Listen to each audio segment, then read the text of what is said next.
is expected to move into the Taiwan Strait and onto mainland China later in the day. Almost 2 million households are without electricity. You're listening to NPR News in Washington. Prolonged drought in the Southwest has caused a rapid drop in the water level of Lake Mead near Las Vegas. In the meantime, as Arizona Public Radio's Ryan Heinches reports, it's also exposing some history along submerged town. St. Thomas, Nevada was founded by Mormon settlers in the 1860s, but since the completion of the Hoover Dam in the 1930s, it's been mostly underwater. The dam created Lake Mead, the country's largest reservoir. With the lake's level now near the lowest point in its history, several buildings and other remains of a once bustling town are now completely exposed. Christy Vanover is with Lake Mead National Recreation Area. There's actually still the stairs that walked up into the schoolhouse. Lake Mead's water level has dropped about 130 feet in the last 15 years.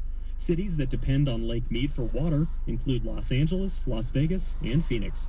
For NPR News, I'm Ryan Heinches in Flagstaff. Health teams are deploying to the Bronx to help collect and test samples from cooling towers amid a continuing outbreak of Legionnaire's disease. It has now sickened at least 101 people, and so far 10 people have died since the outbreak surfaced last month. A media analysis firm claims more cable TV customers are canceling as more online viewing options hit the market. Analysts Craig Moffat and Michael Nathanson estimate the pay TV sector is now declining at an annual rate of 0.7% compared with just 0.1% a year ago. Media stocks plunged this week on concerns about so-called cord cutting, fueled by word that sports juggernaut ESPN had lost a modest number of customers. I'm Jim Hollick, NPR News in Washington. Support for NPR comes from NPR stations. Other contributors include the Doris Duke Charitable Foundation, working to improve the quality of people's lives by supporting the performing arts, the environment, medical research, and child well-being. Information is available at ddcf.org. You're listening to a rebroadcast of the Leonard Lopate Show. You can also join us weekdays at noon to hear the show live on 93.9 FM and AM 820, also WNYC.org. You're listening to the Leonard Lopate Show on AM 820 and 93.9 WNYC. This year's Social Security report on old age survivors and disability insurance trust funds suggests that 11 million people will face deep, abrupt cuts in disability insurance benefits in 2016 if Congress fails to replenish Social Security's disability trust fund. The two programs together account for 42% of all federal spending, and the report's conclusions are bleak. Social Security's retirement and disability trust funds taken in combination will be depleted in 2034. After that, the report said income to the trust funds would still allow Social Security to pay about 3/4 of scheduled benefits for 50 years. Although that's dire news, it's not the only bad news about Social Security. In a recent article for Time called Why American Women Are Bearing the Brunt of the Retirement Crunch, correspondent Haley Sweetland Edwards explains how dismal the current Social Security payments for women are. Welcome to our show. Thanks for having me. What's the average income for single women over 65? If you take into account everything, which is Social Security, assets, retirement, other forms of retirement income like 401ks, it's about $15,000 a year on average for women. Well, that would suggest that they're living at or below the poverty level. How many women over 65 are living in poverty?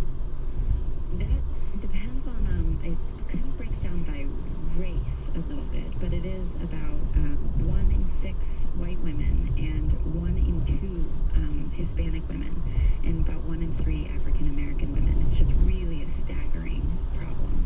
And is that women, whether we're talking about single, never married women, how does that compare with married women? Well, the single, never married, single is kind of a difficult term because it includes women who were divorced, and particularly those who were divorced in after being married for less than a decade, and that means that they don't have access to their husband's retirement incomes. So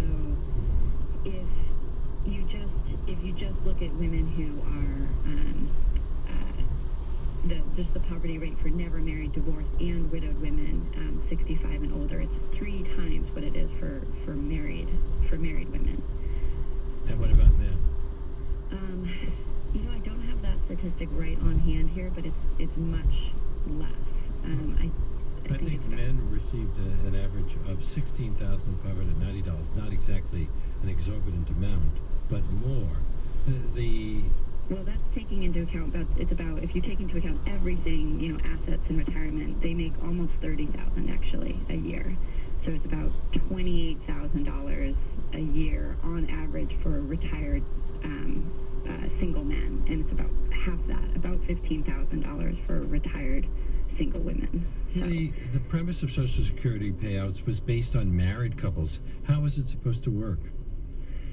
The basic idea when it was formed was that you had a nuclear family. You had two people at home, and the wives, or the dependent spouse, almost always a wife in the 50s and 60s, could rely on her husband's pensions and other forms of retirement income. And if she wasn't working, she would have access to his Social Security benefits. And it was just a big safeguard for women, because her own Social Security would be very close to zero if she had never worked before.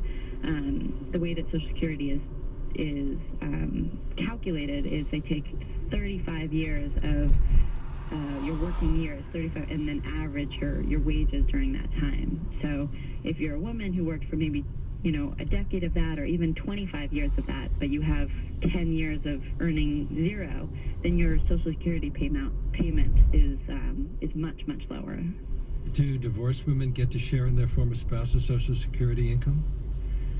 They do if they have been married for more than a decade, I believe. Mm-hmm. Your article begins with a profile of Anna Rappaport, a 74-year-old actuary who's worked in retirement planning for nearly 40 years. What did she say has changed over that time?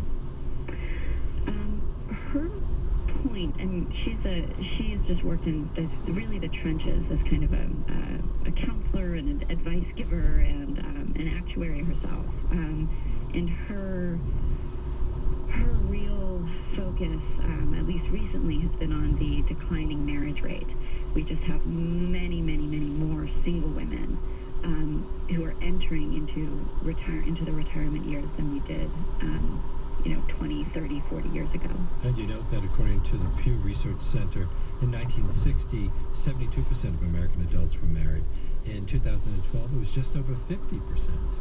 Right, and that's actually getting, that trend is getting more pronounced. In 2010, a third of all adults, a third of all baby boomers and a little bit younger, so 46 to 64, were single. And in 1970, that was 13%. So we went from 13% to 33% in about 40 years. 1/2 of all elderly single women depend on Social Security as their only source of income, while fewer than 1/4 of married couples do. But Anna Rappaport found that roughly 1 in 3 baby boomer women are either divorced or were never married to begin with. What are the implications for those women in retirement? It's just really dire. And this of course, the caveat is that this is not true for every woman. And a lot of women, a lot of baby boomer women did work for a solid 35, 40 years and even longer, and have retirement accounts of their own. But in general, you have that demographic of women have overwhelmingly taken time off of work, out of the traditional workforce, to work at home, taking care of women, or taking care of children, taking care of elderly relatives, or they've taken part-time work that when they were married, if they were ever married, was an ancillary income to their husbands.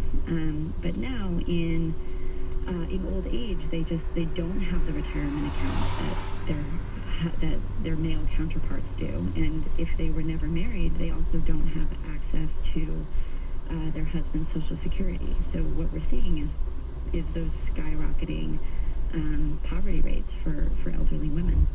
And then, since women tend to live an average of 3 or 4 years longer than men, their savings have to stretch further. But aren't many households today headed by women who are the main breadwinners? That's right. Yeah, it's an interesting thing to talk about, because I think as modern people, we tend to there's something cringeworthy about suggesting that a woman needs a husband, or she needs a partner, or she's somehow more vulnerable without one. Especially at a time when, almost 3/4 of households are, or 3/4 of women are participating in the workforce in one way or another, and almost half are now. In almost half, there is also a female working and participating as a breadwinner. Exactly, and there's a lot of households. I think I don't have that statistic right on hand either, but I think it's 70 or 80% of households where it's a single parent. That single parent is a woman. So you do see women, stepping up, taking on these economic roles of breadwinner and heads of households, and but the economic reality is that without that partner, or without someone who's working full-time in the traditional workforce, they just end up more economically vulnerable in old age. My guest is Haley Sweetland Edwards, a correspondent at Time. Previously, she was an editor at the Washington Monthly, where she wrote about policy and regulation. Her article in Time, Why American Women Are Bearing the Brunt of the Retirement Crunch. And we will continue our conversation after this.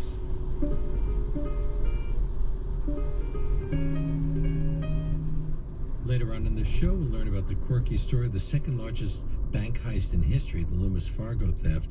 And Austin Stark will talk about the new movie he wrote and directed, The Runner, about a New Orleans politician who is trying to maintain his political career after the BP oil spill, despite a complicated personal life. This is WNYC, WNYC.org. We're also available as a podcast.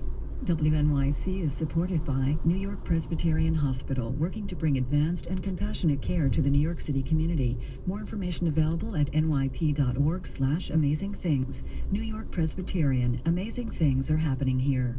824, presenting The End of the Tour, a new film starring Jason Segel and Jesse Eisenberg about friendship and isolation, genius and envy, and a brief encounter that leaves a lifelong impression, in select theaters. WNYC is a media partner for the New York Community Trust Nonprofit Excellence Awards, educating New Yorkers about top management practices in nonprofit organizations. Details about the 10 semifinalists at npccny.org. A tough job, but one person wants to do it. The mayor of Ferguson, Missouri. As we all know, government doesn't work fast. Change doesn't happen immediately. But I think most people recognize that progress is heading in the right direction. Mayor James Knowles on lessons learned and healing wounds a year since the death of Michael Brown. Next time on The Takeaway this afternoon at 3 on 93.9 FM WNYC.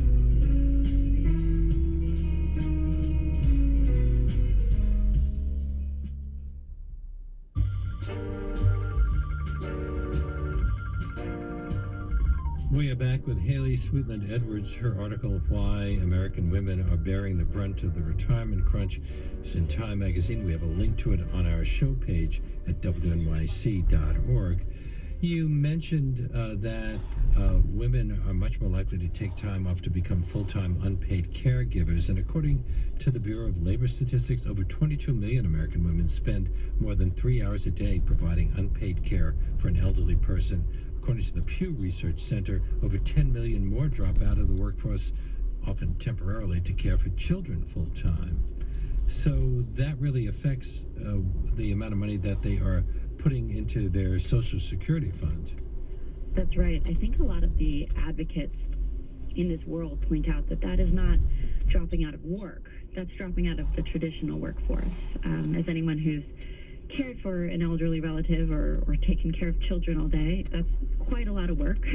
And it just doesn't mean that you're putting in little bits of your paycheck every month to Social Security. So the end result is that you end up getting, that women end up getting less out of their Social Security in general. And it ends up being about 25% less, which is significant. About 12 years on average out of the traditional workforce, according to the Social Security Administration. And according to a MetLife study a couple of years ago, a woman's choice to reduce her hours, decline a promotion, avoid overtime, take time off, adds up to an average of $324,044 in lost wages, pensions, and Social Security benefits. So does that mean that women shouldn't make those choices? I think that we, as a society, need to think about that question. Obviously, we want people to be caring for our elderly. We want people to be home with our children and teaching them how to be citizens and teaching them to read and be members of society. And someone needs to make that, I was going to say sacrifice, but someone needs to make that choice, basically. And whether it's men or whether it's women doesn't necessarily matter, but as a society, we are currently penalizing that choice. And